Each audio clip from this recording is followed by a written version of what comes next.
Estoy ante todas unas autoridades en materia de historia aquí. Entonces, de la manera más humilde les pido que si hay alguna error u omisión respecto a mi exposición, me lo hagan saber y, como decimos en derecho, me apliquen la suplencia de queja, ¿verdad? Muy bien. El San Benito y el capirote.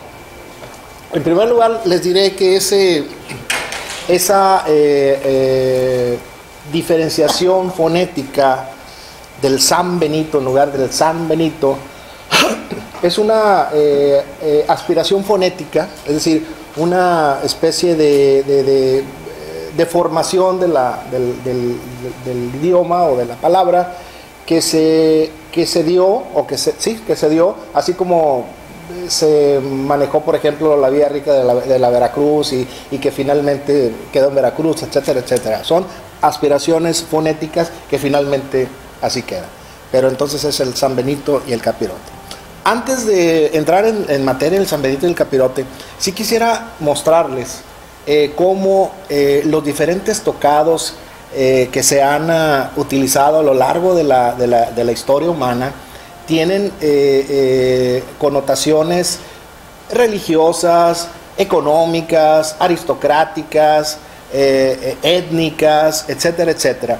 Y por ello escogí los más representativos para irlos manejando, explicando, para enseguida entrar de lleno a lo que es el San Benito y el capirote, ¿verdad? Muy bien. De inicio, es muy importante que sepamos que la Constitución en su artículo 22, ¿sí?, sanciona, entre otras cosas, para no entrar en detalles, las penas de infamia, ¿sí? Además de la mutilación, la pena de muerte y una serie de cosas. Habla de las penas infamantes, que significa precisamente que pues salgan a pasear al reo para decirle que cometió tal o cual delito, como precisamente es el motivo del tema del San Benito. Entonces la Constitución lo prohíbe. Entonces aquí está el sustento del por qué jurídicamente, compañeros, jurídicamente no se hace. Más adelante nos vamos a dar cuenta que en nuestra vida diaria, en nuestro día a día, lo hacemos, aunque sea inconscientemente. A cada momento estamos aplicando el San Benito y el capirote a mucha gente, inconscientemente. Y ahorita lo vamos a ver. Muy bien. Empezamos con el famoso velo o el chal, ¿verdad? Este tiene una connotación religiosa que, de acuerdo al Concilio Vaticano II, que son las especies de asambleas o grandes tenidas, dirían los masones, ¿verdad?, que lleva a cabo el Vaticano, pues para hacer cambios respecto a sus cuestiones religiosas, nuevas reglas canónicas, etcétera, etcétera. Y a partir de aproximadamente los 70s, finales de los 70s, pues ya se permitió que en las iglesias ya no llevaran el tocado, el velo. Algunas personas lo acostumbran, pero ya no es vinculante, canónicamente hablando, de parte de la iglesia, que una mujer entre con un chal. Y esto también tiene un origen de naturaleza equitativa con el hombre, porque pues también decía, bueno, vamos a ser equitativos, porque el hombre se tiene que no se cubre, porque la mujer sí, etcétera, etcétera. Ya ven la lucha de sexos que finalmente se han dado, y que finalmente a veces la mujer, lejos de equipararse, se mantiene igual, pudiendo ser que muchas mujeres son mucho más superiores que nosotros. Entonces a veces la equidad de género las perjudica en lugar de beneficiarlas, porque hay mucho más, a veces hay mujeres mucho más capaces que hombres, y por la equidad de género se tienen que quedar en esa misma altura. Entonces, ¿con qué finalidad lo hacían? De taparse la cabeza, pues era una connotación de respeto hacia la divinidad, ¿verdad? Porque supuestamente, bueno, pues en la cabeza salían ideas que no eran non propias para el cristianismo, y de esa manera al entrar a un templo pues no se deseaba que esas ideas perturbadoras o incluso hasta escatológicas, ¿verdad?, entraran en ese templo de la cristiandad. Ahora ya las mujeres pueden entrar, repito, sin ningún tipo de velo, y de esa forma pues ha quedado en desuso, ¿verdad? Desuso totalmente el chal. El velo de novia, bueno, pues más que una connotación religiosa, es una connotación de tipo de atuendo, ¿verdad? Nada más. El famoso gorro frigio, compañeros. Me encanta a mí el tema del gorro frigio porque tiene un origen bastante interesante, e incluso muchas civilizaciones a lo largo de la historia, muchos gobiernos han tomado esta alegoría, este simbolismo para representar muchas cosas. En primer lugar, ¿por qué gorro frigio? Bueno, Frigia, no frígida, ¿verdad? Frigia es una región que anteriormente estaba en el centro de la península de Anatolia, donde hoy está Turquía, cerca de Ankara. Y los habitantes de estas regiones eran personas muy doctas, eran libres, tenían muchos conocimientos. Tan es así que ahí vivió, bueno, mitológicamente hablando, el rey Midas, ¿verdad? Y comparaban a ese sector, a ese reducto geográfico, como si fuera, la comparaban con Troya. Por ello, las personas que vivían ahí y que usaban este tocado, ¿verdad?, que es una especie de originalmente rojo, una especie de tipo pitufo, para que nos ubiquemos bien, con su pico caído, ¿verdad? El resto de los gobiernos, de las civilizaciones, lo fueron tomando como una representación de libertad, de poderío, de una diferenciación del resto de la gente común. Pero sobre todo fueron los franceses los que le dieron esa connotación que nosotros conocemos ahora, y que fue precisamente el que le dieron la oportunidad que se convirtiera en esta prenda en una alegoría de la libertad, ¿verdad? Hablar del gorro frigio es hablar del sinónimo de libertad, y que eran los que utilizaban los franceses cuando finalmente llevaron a cabo la Revolución Francesa. Si recordamos, yo sí lo recuerdo porque mi madre me daba para la escuela una moneda de 20 centavos de cobre. Y si ustedes recuerdan, supongo que todos recuerdan, que esa moneda de bronce, de cobre, trae la pirámide del sol, y arriba trae el gorro frigio. ¿Sí? Si no recuerdan, bueno, pueden ver en internet o en el gorro frigio. Y que muchas de las monedas, incluso de hoy en día, el escudo de la bandera de Argentina trae un gorro frigio, ¿sí? Y eso significa libertad, ¿verdad? Entonces, por eso me encanta a mí hablar de Frigia, del gorro frigio, porque tiene un origen muy, muy bonito, ¿verdad? La libertad se representa alegóricamente con un gorro, más que es una alegoría, me parece a mí mucho más elegante, mucho más fina, que por ejemplo presentar la libertad con unos grilletes cortados, ¿verdad? Como se representan algunas centrales obreras, ¿verdad? Etcétera. A mí me parece incluso más poético, más romántico, representar la libertad con el gorro frigio.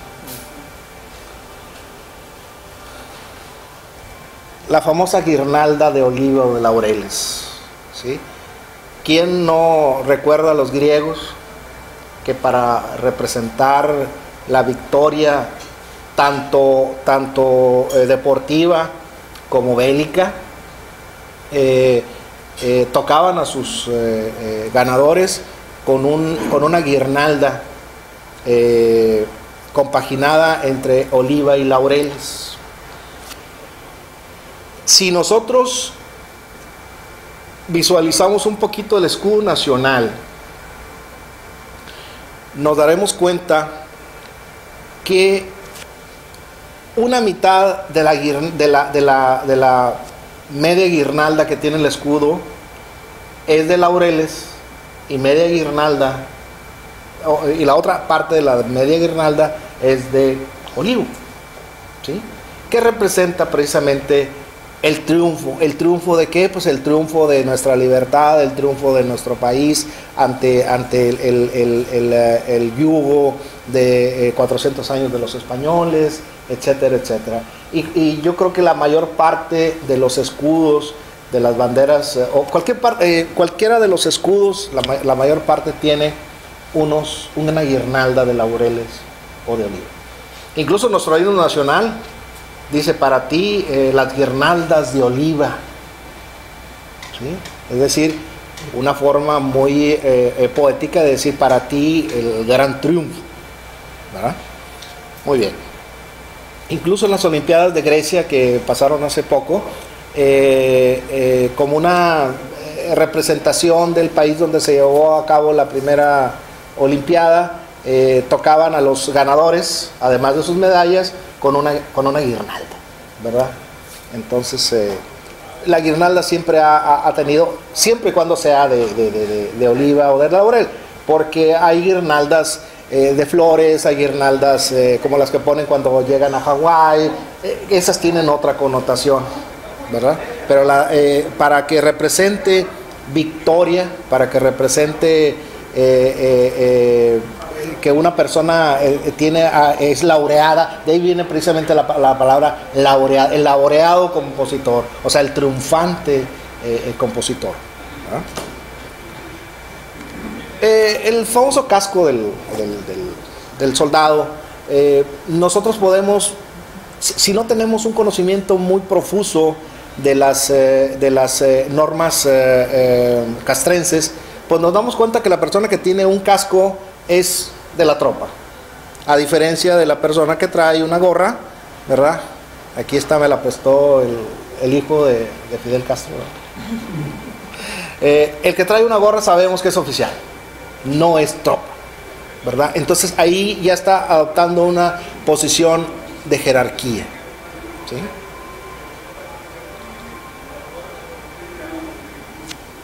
El sombrero de bombín y de copa alta, ¿sí? La gente del siglo XIX, XVIII, ¿verdad? Eran personas que tenían un mucho mejor gusto para vestir que la gente del siglo XXI, ¿verdad? Nosotros a veces andamos litigando con pantalón mezclilla, etcétera, etcétera, ¿verdad?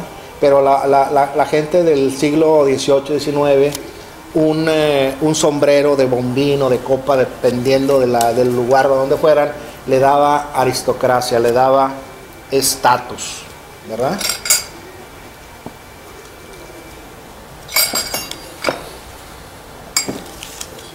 El famoso sombrero ranchero o tejano, también aquí tiene una connotación a veces de jerarquía, porque no es lo mismo que traiga. Hay sombreros de palma que son muy caros, pero también hay sombreros de fieltro que son carísimos, ¿verdad? Entonces también le da cierto estatus a una persona, económico, aristocrático, etcétera, al cual pertenece.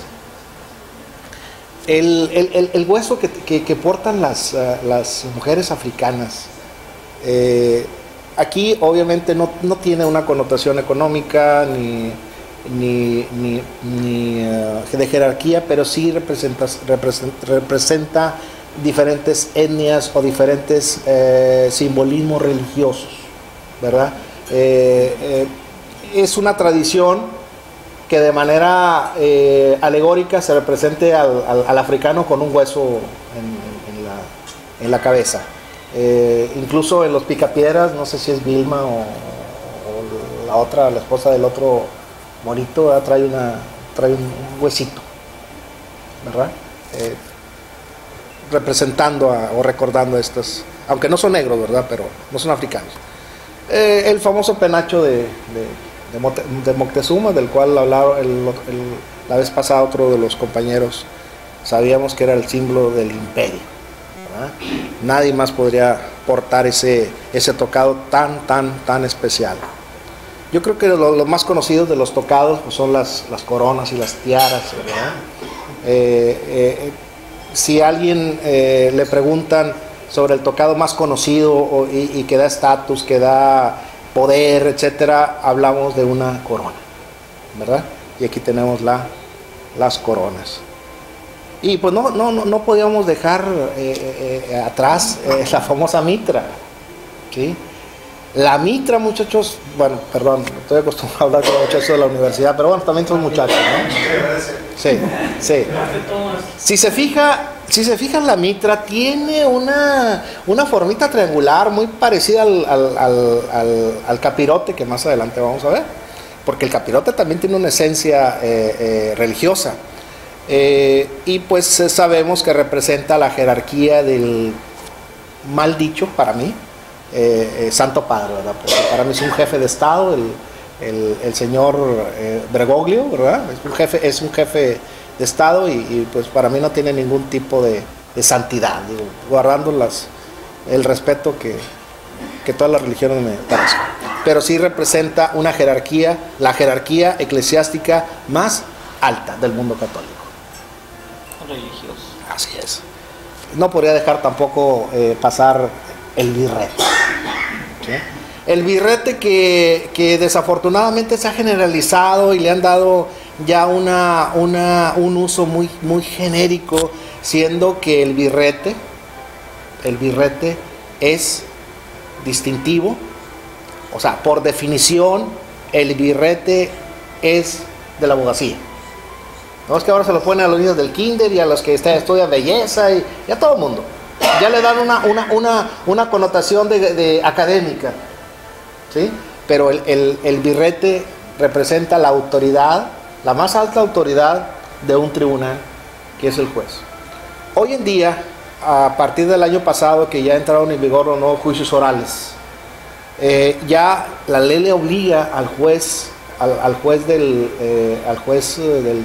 tribunal de que ya no llegue como antes, ¿verdad? Que llegaba con pantalones de mezclilla, cinto peteado. No, ya tiene que, así eran. Ahora tienen que entrar con su toga, su birrete y su es la toga, sí. Y lo digo despacito para no equivocarme, su mayete, ¿verdad? Su mayete, que son exactamente la trilogía que representa la autoridad, la máxima autoridad de la justicia: la toga, el birrete y el mayete. Y ahora sí, entramos al San Benito y al capirote. Voy a leer un poquito sobre la reseña de cómo nació, muy breve para no aburrirnos.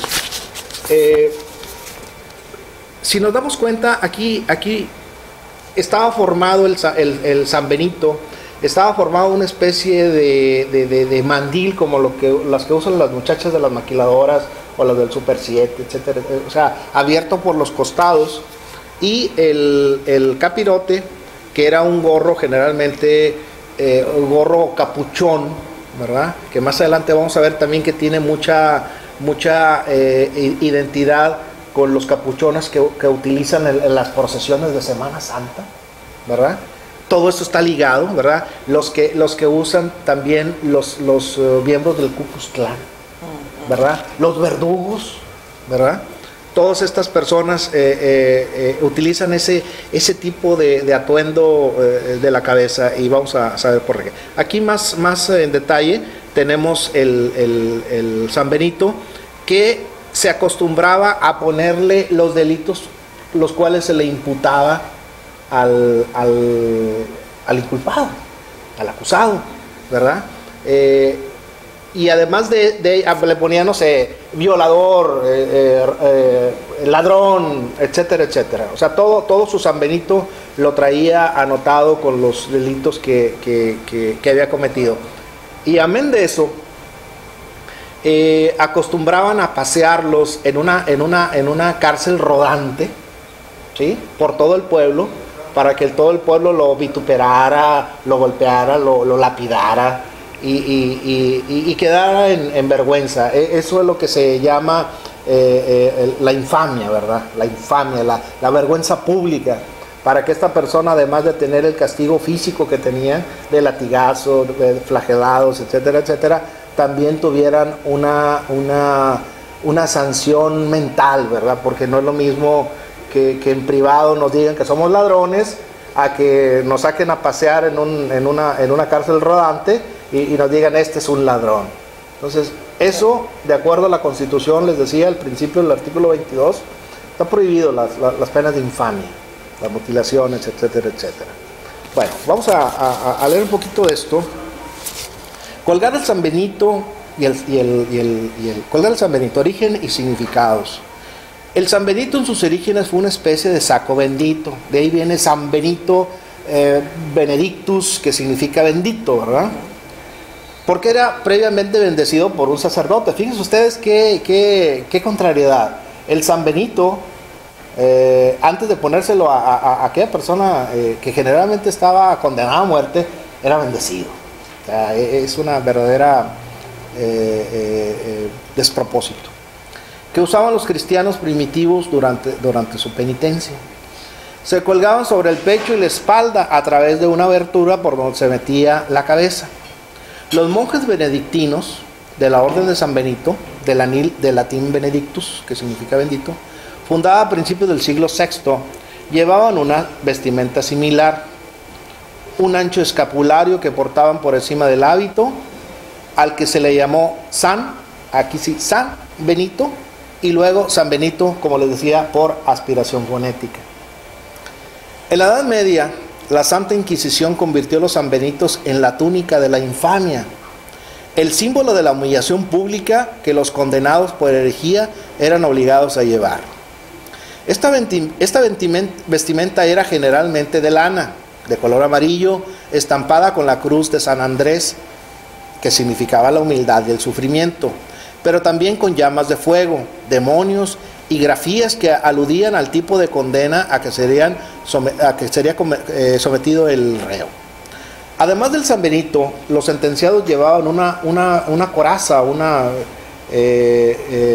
tocado, al cual se le llamaba, como ya hemos abordado el tema, el capirote, que era un capuchón de tipo cónico, que junto con el San Benito hacía la dupla de la alegoría del delincuente. Es curioso que colgar a alguien el San Benito ha mantenido a través de los siglos, en sentido figurado, claro, las mismas connotaciones negativas que tenía en el medievo.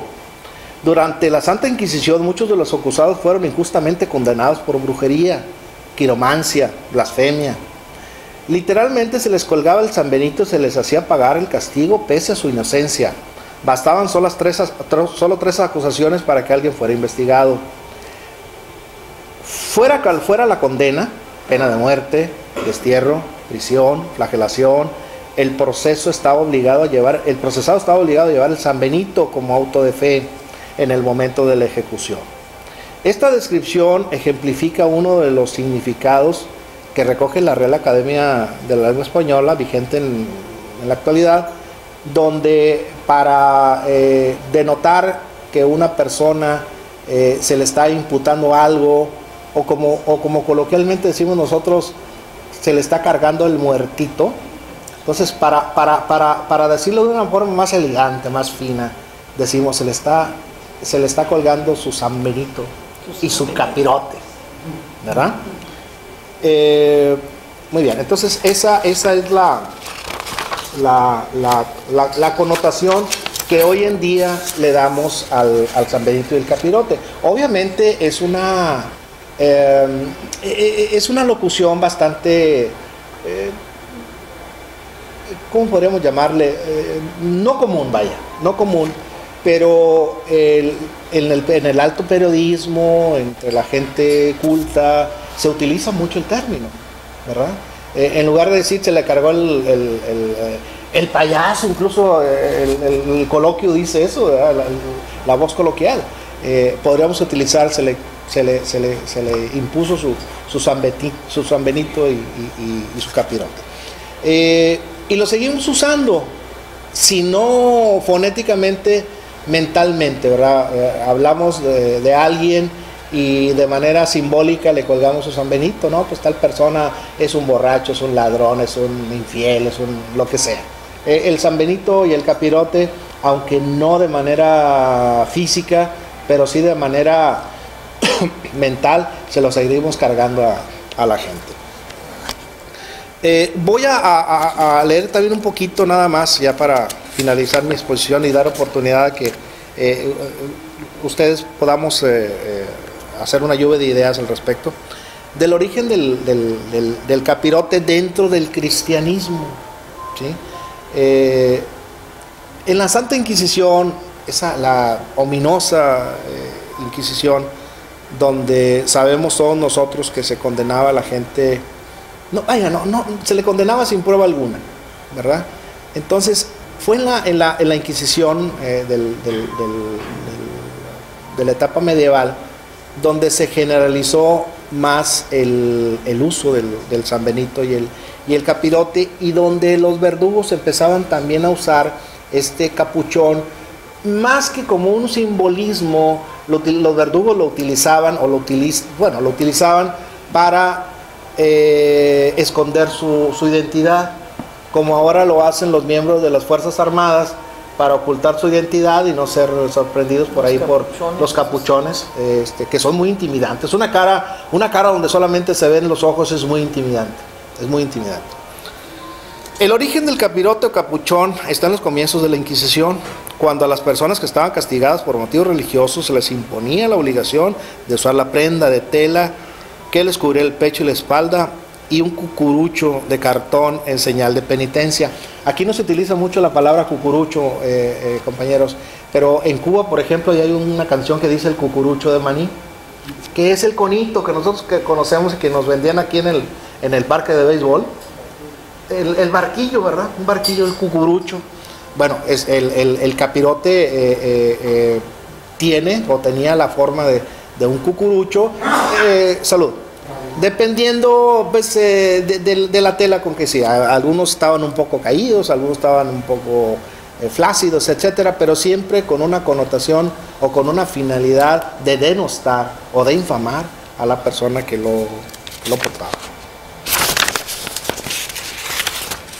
Muy bien, quise ser muy breve, muchachos, compañeros y socios y asociados, para dar margen. Yo sé que es un tema bastante amplio y yo sé que ustedes tienen muchísimo conocimiento y tienen un acervo cultural mucho más amplio que el mío, y que podríamos hablar al respecto para nutrir más repito, muy humilde exposición. Muchas gracias.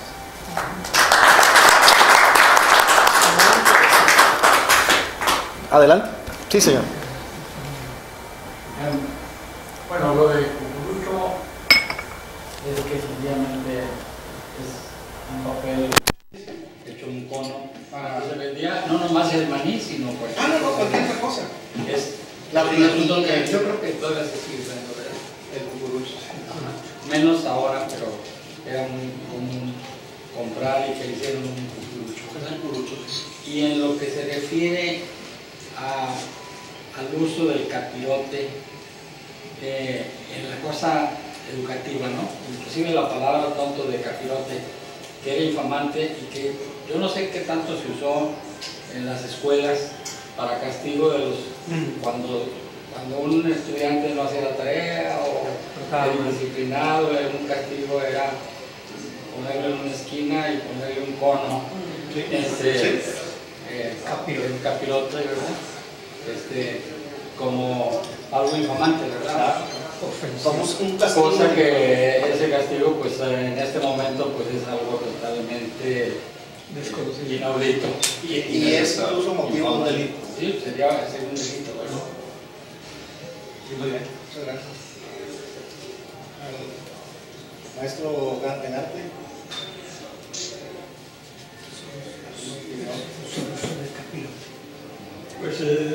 yo no tengo nada que comentar al respecto porque no conocía el significado de los términos.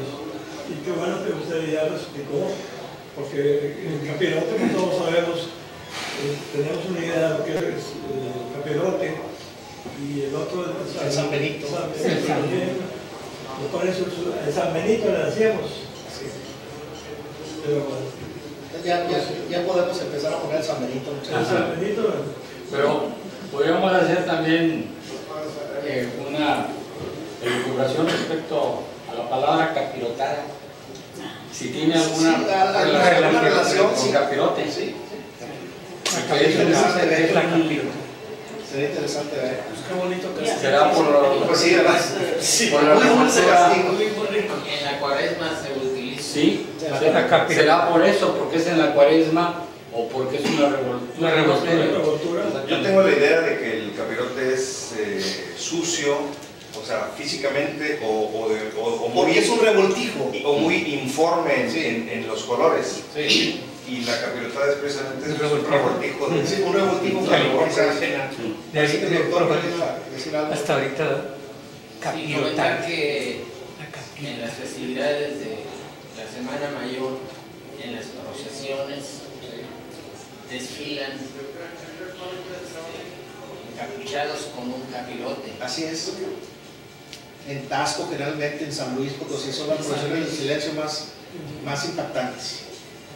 Sí, esto en la Semana Santa en Sevilla es una tradición a la cual acuden miles y miles de turistas, ¿verdad? Así es. Sí. Bueno, es un tema bien interesante. En lo personal me llamó mucho la atención y por ahí leímos algunos detallitos. Y era toda una, híjole, pues, un proceso muy complicado porque, según decían, tenían ya confeccionadas el atuendo del San Benito para desde niños hasta adultos, y que los clasificaban en dos tipos de personas que eran ejecutadas: los que eran incinerados, que era la pena máxima, y los que se arrepentían, pero como quiera eran Flagelados o eran lapidados, etc. y inclusive que los que eran condenados a ser incinerados podían llegar a aspirar a una segunda oportunidad, no de no morir, porque como quiera los mataban a garrotazos, pero sí a que no fueran incinerados, porque la pena mayor era desintegrarlos completamente, ¿verdad?, de la faz de la tierra, y la pena pasaba a las familias porque el San Benito era colocado en sus parroquias. Es a lo que la ley le llama penas trascendentales, o sea, que pasen de padres a hijos. A ver, tu hijo cometió un delito, pues el padre también, o el padre cometió un delito, el hijo, el nieto y todo eso. Sí, y hagan de que eran 3 generaciones para poder aspirar a declinar como eran etiquetados, ¿verdad? Y las personas, cuando estaban siendo incineradas y las flamas se dirigían hacia arriba, permitían que se llevara todo el proceso, y si había una desviación de las flamas, pues decían que era una designación divina, y eran matados pero a garrotazos, o sea, como quiera madre armas. La persona que llevaba su San Benito y el capirote era, con el simple hecho de portarlo, ya cuando menos era proclive, era sujeta a morir a garrotazos, que era lo más tranquilo. sí. ¿Perdón? No, es símbolo ya de Sí. Googling it, right? Dice que 1480. Sí, generalmente en la Edad Media fue cuando se dio eso. Medieval time. Right. Sí. During the But medieval time. it wasn't something dirty that. Sí, hoy en día, como les digo, ya se utiliza nada más como una cuestión lingüística, ¿verdad? Pero claro, una cuestión lingüística bastante culta, ¿verdad? Porque si no es culta, decimos le cargan el muertito o se los carga el payaso, ¿verdad? O sea, sí, definitivamente. Pero se ha tornado una especie de significado polisémico, es decir, el San Benito, cargar el San Benito y el capirote puede ser porque le imputan un hijo que no es, porque le imputan un delito que no es, porque le imputan una infidelidad que no es, o cualquier cosa que sea infamante, o sea, no necesariamente un delito. Por eso digo que es una cuestión polisémica, que tiene una serie de significados. Así es mala fama. Que sea una mala fama. ¿sí? De cualquier tipo, religiosa, de inclinación incluso sexual, ¿verdad? No. Claro, cualquier infamia de cualquier naturaleza. No, y era hasta retribuido, ¿no? Si alguien denunciaba a alguien, claro, llevaba la corona, le daba una recompensa y lo utilizaron mucho para someter a los musulmanes, judíos, sarrazanos, que le llamaban en la Edad Media a los musulmanes, los sarrazanos. Sarracenos. Disculpen. Así es. ¿Alguien? Muy bien. ¿Alguien más? ¿Alguien más tiene alguna observación? Muy bien, entonces, sin más por el momento, les quiero informar que tenemos confirmada la presencia para la próxima sesión, que sería la segunda semana de junio, la presencia del doctor Antonio Aguilar, Guerrero Aguilar, ya me pasó el título de su trabajo, pero no me acuerdo. Pero se los hago llegar por correo. Les hago llegar la fotografía de hoy y el tema próximo. Tenemos el doctor Antonio para la próxima sesión, y en la segunda sesión de junio tendremos, si todo sale bien, está prácticamente confirmado también, un profesor que es el cronista de Vallehermoso, que nos va a venir a hablar de la vida y obra de Eduardo Chávez. Es un tema muy interesante y muy vinculado con la región por el manejo hidráulico que el señor Chávez vino a traernos. Entonces, esos dos ya están confirmados. Posteriormente luego tendremos al ingeniero Cantú, Alejandro también quiere participar, y otros tantos que ya les iremos poniendo en el calendario. Por lo tanto, muchas gracias por su asistencia, lo esperamos en la próxima sesión. Nos daría muchísimo gusto que nos acompañen la próxima vez. Gracias como quiera por estar con nosotros, jóvenes. Muchas gracias por venir. Y